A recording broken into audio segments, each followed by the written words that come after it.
Second question में है u दे रखा है a b c d e f g h। इसके बाद एक सेट दे रखा है a जो कि है a b c। कहा है कि इसका कॉम्प्लीमेंट निकालो। d d e f g फिर ग्राम हो गया। c है a c e g और p है f g h a। ये चार सेट दे रखे हैं। कहा है कि इसका कॉम्प्लीमेंट बताओ।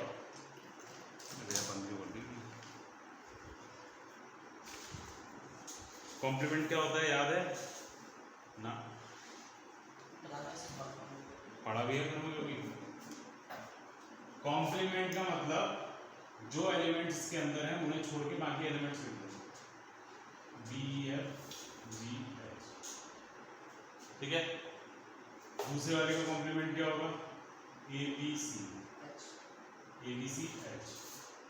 तीसरे वाले का बी डी एफ एच। चौथे वाले का ए तो S B C D E बस हो गया कॉम्प्लीमेंट। करिए नोट। अब क्या है ना, ये क्वेश्चन तो ऐसा था जिसमें तुम्हें कौन सी फॉर्म है, रोस्टर फॉर्म दे रखी थी और तुम्हें इसका कॉम्प्लीमेंट लिखना था रोस्टर फॉर्म में। बहुत बार क्या होगा, इसमें रोस्टर फॉर्म की जगह सेट बिल्डर फॉर्म दी होगी, क्या होगा उसका कॉम्प्लीमेंट लिखो। जैसे थर्ड क्वेश्चन में दे रखा है तुम्हारा यूनिवर्सल सेट जो है वो सेट ऑफ नेचुरल नंबर्स है। इसका मतलब u is equal to set of natural numbers जो भी है। सेट ऑफ नेचुरल नंबर्स यानी कि ये हो गया 1 2 3 4 5 dot dot dot dot dot dot dot dot, ठीक है। और u इज इक्वल टू, इसको अगर सेट बिल्डर में लिखते हैं x ratio x is a natural number, ठीक है। ये हो गया सेट बिल्डर फॉर्म में, ये हो गया रोस्टर फॉर्म में। अब पहला क्वेश्चन दे रखा है कि x such that x is an even natural number।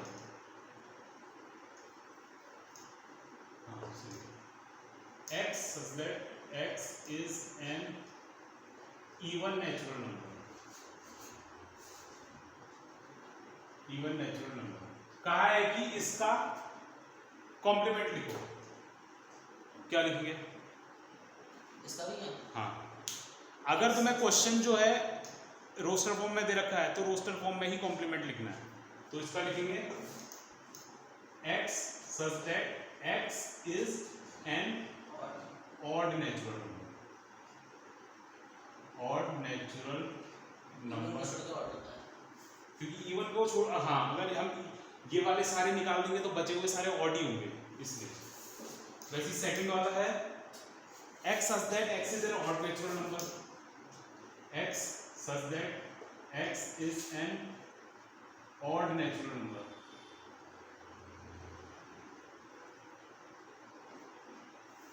इसका अगर हम रोस्टर फॉर्म में कन्वर्ट करेंगे तो इसका इवन आ जाएगा। x such that x is an even natural number। ये ध्यान रख लेना कि जो जैसी फॉर्म क्वेश्चन में दी हुई है वैसी फॉर्म तुम्हारे आंसर में होनी चाहिए। x such that x is a positive multiple of 3। x such that x is a positive multiple of 3। इसका क्या होगा बता दो sir? Negative multiple of 3। Negative multiple of 3। तुम्हारा यूनिवर्सल सेट क्या है? पॉजिटिव। तो इसमें नेगेटिव तो आ ही नहीं सकता। x such that x is not a positive multiple of 3। Not negative अगर लिखोगे तो देख, अगर मैंने यहाँ पे लिखा not a positive multiple of 3 तो इसमें से हमें एलिमेंट्स मिल सकते हैं। जैसे 1 जो है पॉजिटिव मल्टीपल नहीं है 3 का, 2 नहीं है, 4 नहीं है, 5 नहीं है, लेकिन जैसे तुमने नेगेटिव लिखा तो यहाँ का तो कोई नंबर मिलेगा ही नहीं तुम्हें आंसर, ये नेगेटिव तो नहीं खत्म हो गया वो सारे के सारे। और जबकि तुम्हें इस आंसर में इसके एलिमेंट्स चाहिए। अब जब मैं ये अगर रोस्टर सेंटीमीटर फॉर्म में ऐसे लिख दूंगा, इसको रोस्टर फॉर्म में कन्वर्ट करेंगे तो इसके एलिमेंट्स आएंगे आंसर में, वही आना चाहिए बस।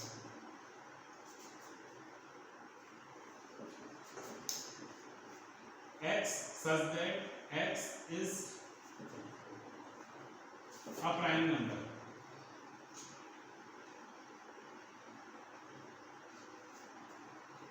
इसका क्या होगा?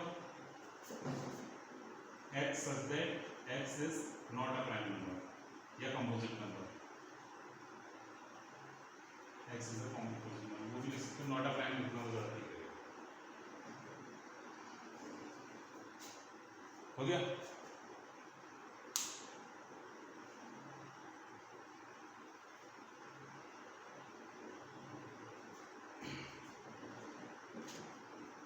स्कूल में सेकंड चैप्टर रिलेशन फंक्शन नहीं कराया, इन्वर्स कराया, कौन सा कराया?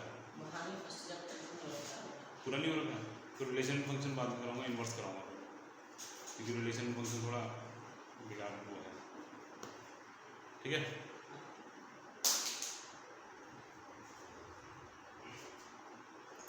करिए नोट।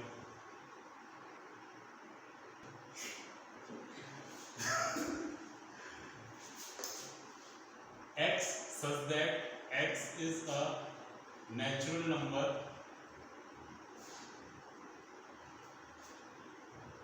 divisible by 3 and 5,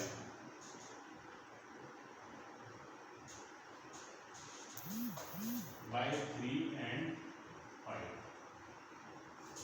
इसका क्या होगा? x such that x is a natural number not divisible by 3 and 5,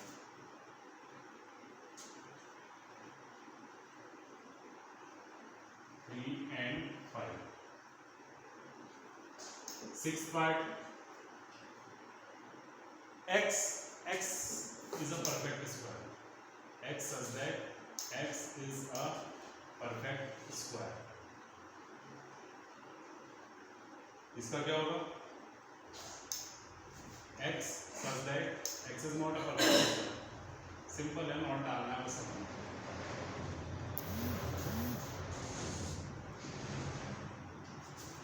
sixth हो गया। Seventh, x such that x is a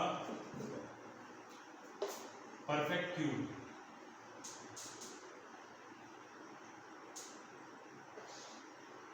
x such that x is not a perfect cube,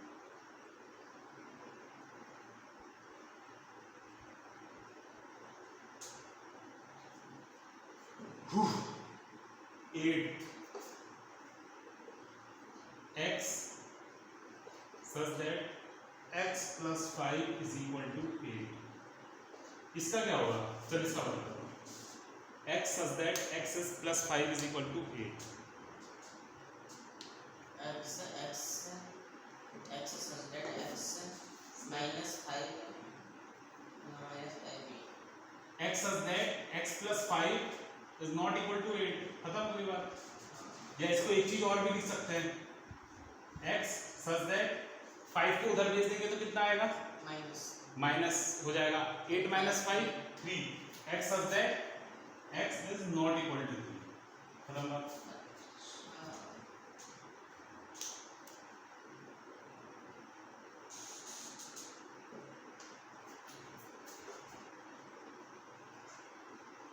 x such that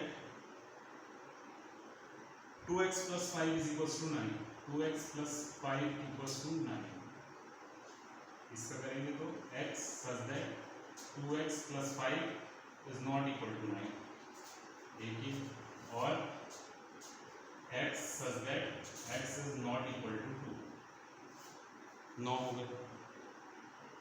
10वां,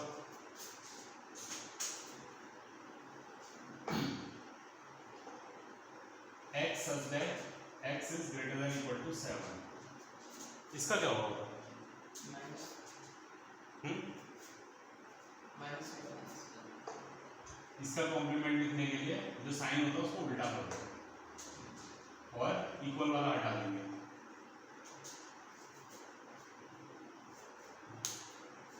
greater than equal to 7 का है तो 7, 8, 9, 10, 11, 12, 13, 14, 15, 16, 17, 18, 19, 20 सब आएंगे। अब हमने x is less than 7 कह दिया तो 7 से पहले वाले सारे नंबर आ जाएंगे बस। करो नोट।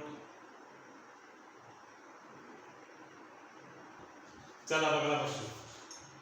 यूनिवर्सल सेट तुम्हारा दे रखा है 1 से लेकर 9 तक है। ए दे रखा है 2, 4, 6, 8, बी दे रखा है 2, 3, 5, 7। कहा है कि ये प्रूव करो ए यूनियन बी का complement is equal to A complement intersection B complement. ठीक, सबसे पहले ए यूनियन बी अगर हम करेंगे तो क्या आएगा 2, 3, 4, 5, 6, 7, 8 इसका कॉम्प्लीमेंट। ठीक है, ये आएगा। देख ले, ए और डी का यूनियन करेंगे ए इंटरसेक्शन निकालेंगे तो क्या आएगा 1, 3, 5, 7, 9 इसका कॉम्प्लीमेंट। ठीक है, कोई दिक्कत है तो पूछ लेना कैसे आया क्या आया। ये ए का कॉम्प्लीमेंट मतलब यूनिवर्सल सेट में ए के जितने एलिमेंट्स हैं वो उड़ा दो, बाकी लिख दो। 1, 2 हटिया 3 तो बी लिखा हो तो ये बी का सम का। अभी तो मैंने ए का कॉम्प्लीमेंट लिखा है, बी का तो अब लिखूंगा। हां, ए का कॉम्प्लीमेंट ठीक हो गया। इंटरसेक्शन बी का कॉम्प्लीमेंट, बी के क्या क्या है 2, 3, 5, 7 इन्हें छोड़ के बाकी सब लिखने हैं वहां से। 1, 4, 6, 8, 9 इसका कॉम्प्लीमेंट। ठीक है, अब 2, 3, 4, 5, 6, 7, 8 इसका कॉम्प्लीमेंट अगर हम निकालेंगे तो क्या बचेगा 1, 9।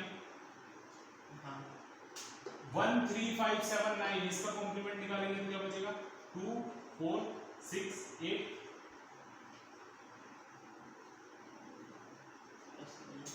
1, 3, 5, 7, 9 इसका कॉम्प्लीमेंट निकालना है तो यूनिवर्सल सेट में से ये सारे एलिमेंट्स हटा के बाकी जितने बचे हैं वो लिखने। इंटरसेक्शन 1, 4, 6, 8, 9 इसका कॉम्प्लीमेंट निकालेंगे तो 2, 3, 5, 7। फायदा क्या हुआ? क्या फायदा? अपन नंबर में पहले तो वो याद है, वो याद है। कहाँ आए थे? जैसे ए लिखा है ना 2, 4, 6, 8 यहाँ 2, 4, 6, 8 बी आता है। अबे डी गलत होता है यार। ओह शिट, ये तो कॉम्प्लीमेंट ही करा था, ये नहीं था क्योंकि ए का कॉम्प्लीमेंट था ये, इसका फिर से कॉम्प्लीमेंट निकाल देते। एक ये निकल गया, एक वो निकल गया। इन दोनों को छाट देना है। मैं बता रहा हूँ।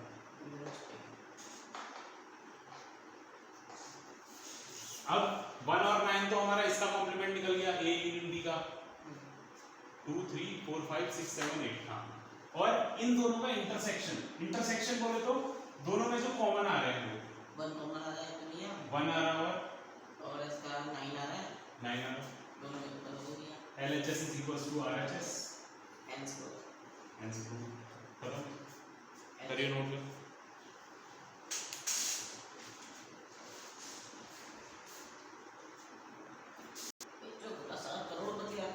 चल ए इंटरसेक्शन बी का complement is equal to A complement union B complement, ये दिखाना है।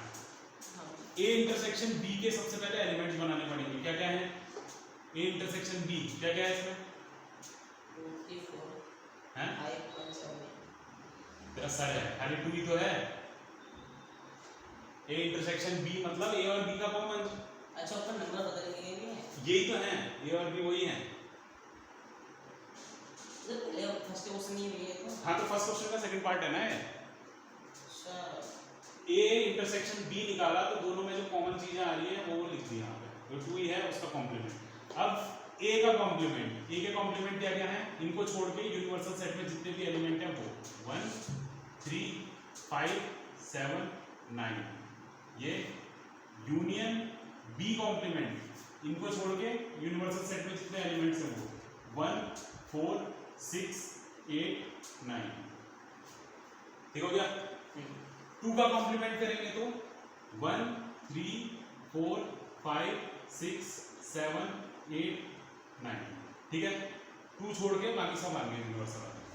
अब इन दोनों का यूनियन करेंगे तो 1, 3 4 5 6 7 8 9 बराबर आ गया LHS is equal to RHS।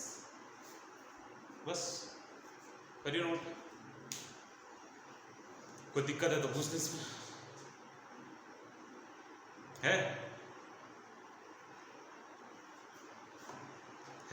तो उसके फर्स्ट पार्ट में क्या था भैया? फर्स्ट पार्ट में था A यूनियन B का complement is equal to A intersection ना A complement intersection B complement.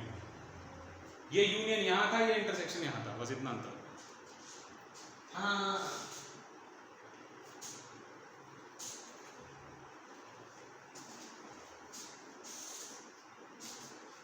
ठीक है, कोई समस्या?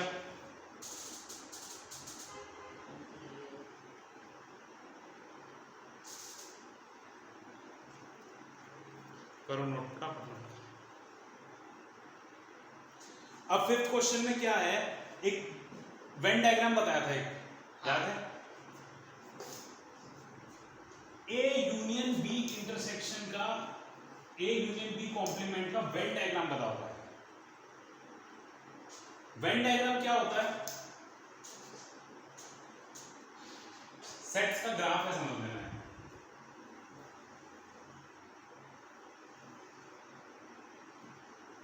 ये तो ऐसे अगर ये हमारा ए है, ठीक है,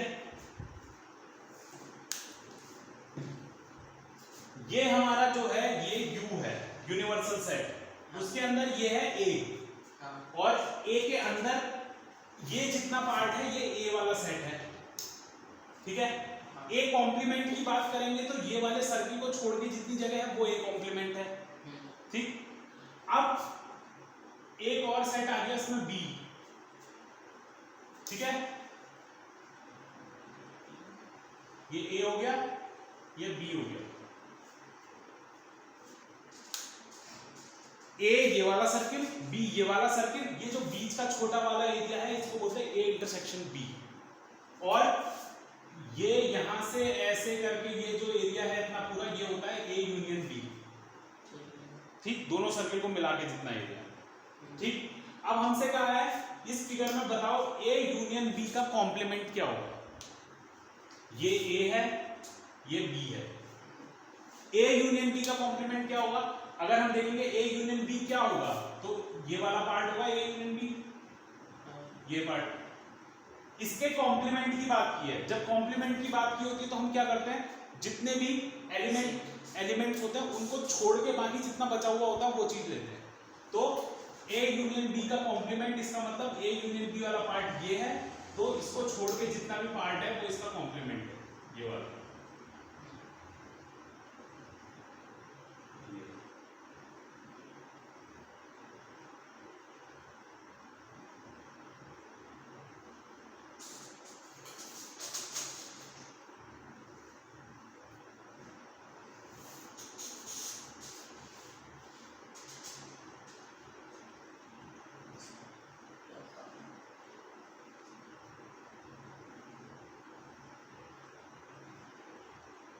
ये है अपना ए यूनियन बी का कॉम्प्लीमेंट, ठीक है। कोई दिक्कत, कोई परेशानी है तो पूछ ले, नहीं है चलो नोट करो।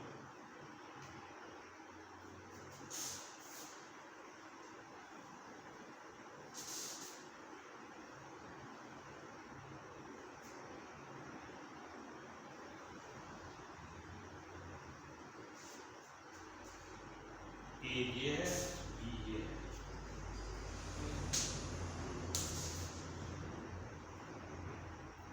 क्या है? वो जो मैं बोला था बीच वाला छोटा सारा सेट करना है, बीच वाला सेट कर दो, बीच वाला बीच वाला सेट कर दो, बीच वाला छोटा सारा वो ए इंटरसेक्शन बी होगा, ये A complement intersection B complement. A complement मतलब ए को छोड़ के बाकी जितना पोर्शन है वो, बी कॉम्प्लीमेंट मतलब बी को छोड़ के बाकी जितना पोर्शन है वो, तो ये होगा सेम पहले वाले की तरह फिगर बन गया। तो क्या होगा? अभी एक इससे पहले एक क्वेश्चन किया था वो देखना जरा,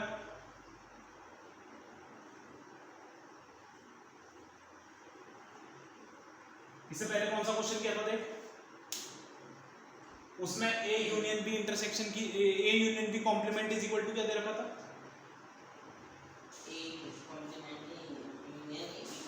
इंटरसेक्शन दिया है, A union B complement is equal to A complement intersection B complement, यही था। तो जब दोनों चीजें सेम है तो दोनों का फिगर एक ही जैसा बनेगा, बस।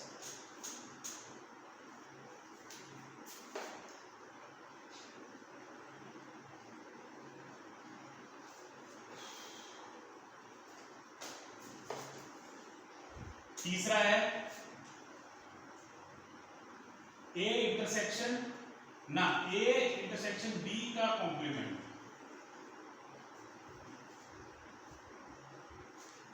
अब इसमें देखना कैसे होगा,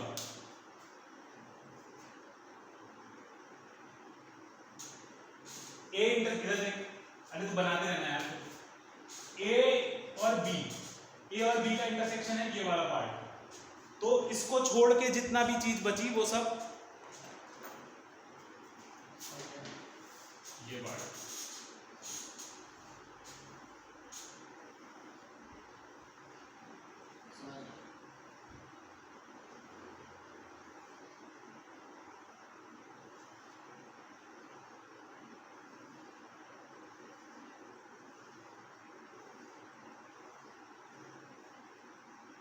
ये वाला बीच वाला पोर्शन छूट जाएगा, बाकी सब शेड।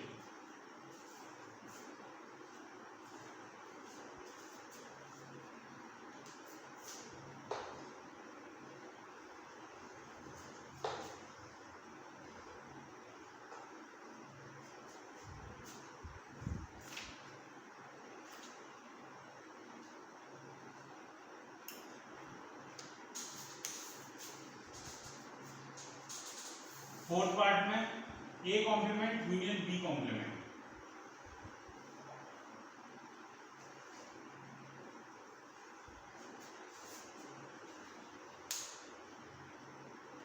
सभी चीजें बने आ रही है।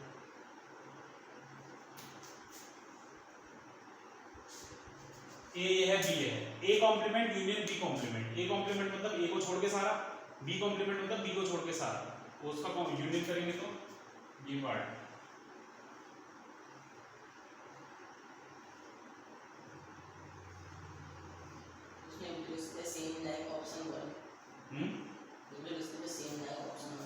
तो लेकिन तुम्हारे एग्जाम में अगर ऑप्शन 1 आया ही तो फिर क्या करोगे? वही लिख देना सेम है ऑप्शन 1। बस 1 2 3 3 तो एक जैसे बने, एक अलग बना। चलो करो, हो गया नोट। अब अगला question, U be the set of all triangles in a plane.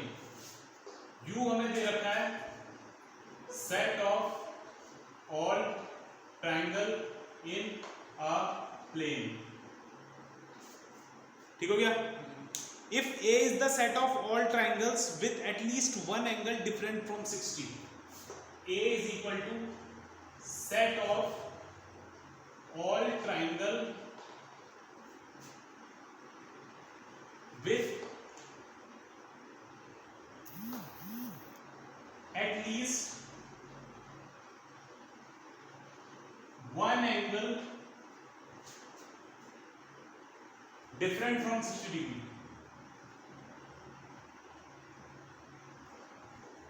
different from 60 degree.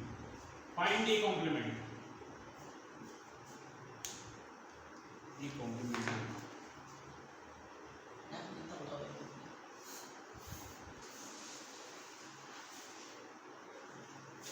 School में चेक नहीं होते ना अपन, स्कूल गए कहाँ?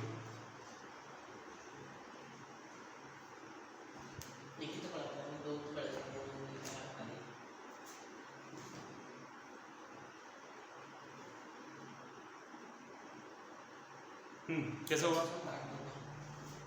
U जो है वो एक प्लेन के ऊपर सारे ट्राइंगल्स का सेट है, और A जो है वो set of all triangles with at least one angle different from 60। तो ए कॉम्प्लीमेंट क्या होगा? मतलब यू यूनिवर्सल सेट है तुम्हारे पास जिसमें सारे ट्राइंगल्स आते हैं। हाँ ए एक सेट है जिसमें ऐसे ट्राइंगल्स आते हैं जिनमें एक कम से कम एक एंगल 60 डिग्री का है। तो ए कॉम्प्लीमेंट निकालेंगे तो क्या होगा? ए कॉम्प्लीमेंट इसमें वही आ जाएगा जो इनको छोड़ के और बाकी बचे हाँ, तो कौन से ट्राइंगल बचेंगे? वही है इक्वल और डिग्री वाले ज्यादा दूर नहीं ना। Set of all triangle with at least one angle different from 60। ठीक, set of all triangle with at least to angle different from 60।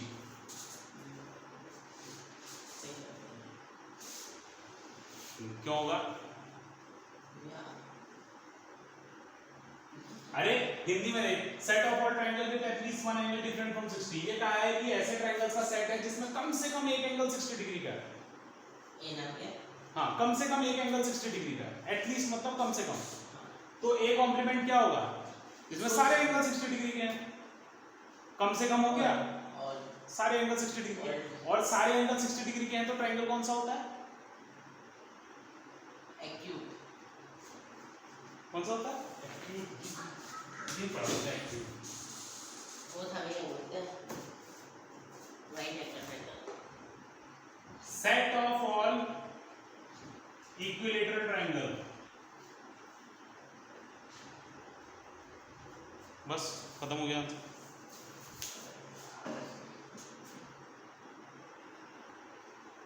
Fill in the blanks. हाँ, ए और ए डैश का यूनियन करेंगे तो क्या आएगा? ए और ए डैश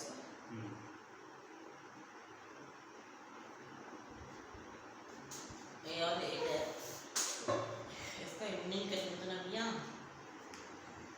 देखना है ये फिगर का वेन डायग्राम बना के देखो।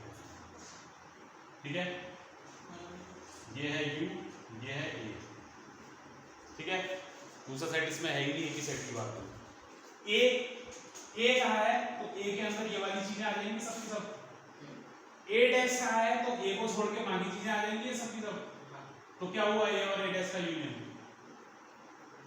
क्या हुआ? बाकी बची हुई चीज कैसे? आपने तो बोला कि जो ए यूनियन ए डैश।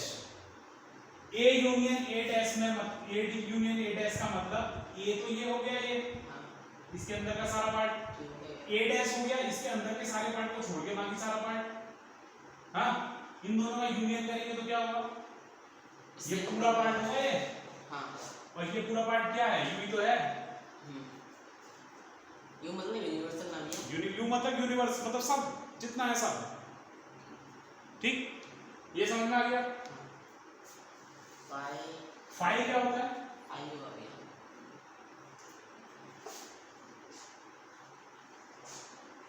ये है, इसमें बीच में ये है।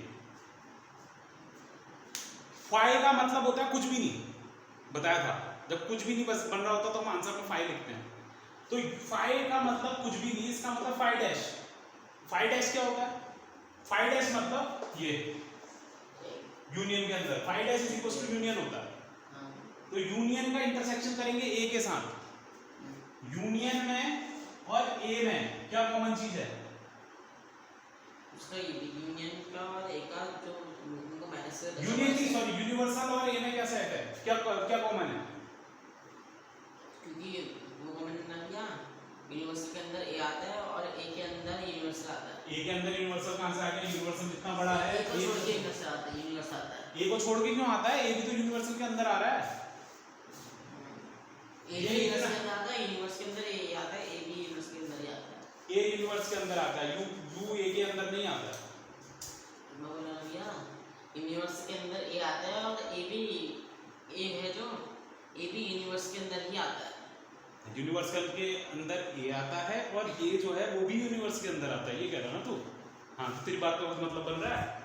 नहीं बन रहा है? अबे सीधी सी बात है, फाई डैश का मतलब यूनियन हो गया, ये ए हो गया। यूनियन और ए में क्या चीज कॉमन है? ए ही तो कॉमन है। हाँ, तो ए। अब ये बता, ए इंटरसेक्शन ए कॉम्प्लीमेंट क्या आएगा? ए और ए कॉम्प्लीमेंट में क्या चीज कॉमन है? यू है। तेरा सर है। ए और ए कॉम्प्लीमेंट में कोई भी चीज कॉमन हो ही नहीं सकती। कैसे? ये है, हाँ। ए कॉम्प्लीमेंट करेंगे तो इसके बाहर वाला है। हाँ। इन दोनों चीजों में कुछ कॉमन है? इसके अंदर के पार्ट में और इसके बाहर के पार्ट में कुछ चीज कॉमन है? नहीं है। यू कॉम्प्लीमेंट इंटरसेक्शन ए।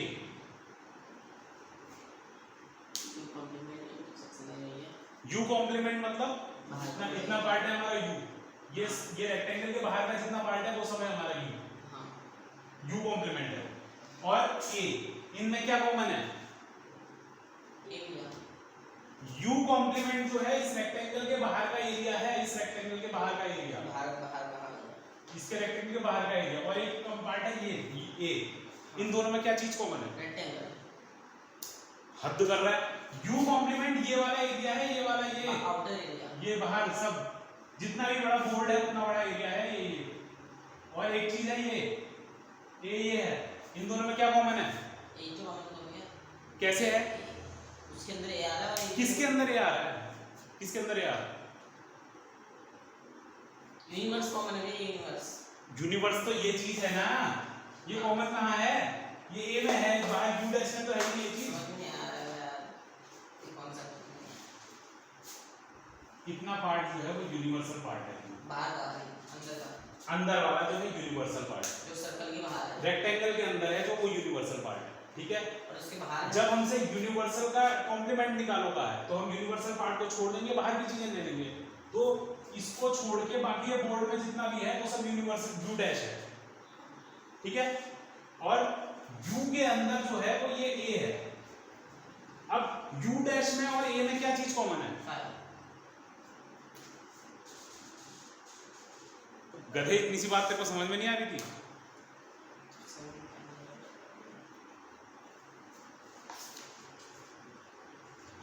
हो गया?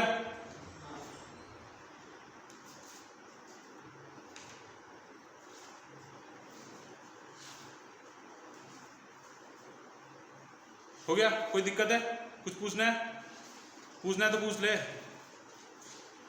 क्योंकि मैं टेस्ट लूंगा कल इसका। हाँ पक्का, बिल्कुल।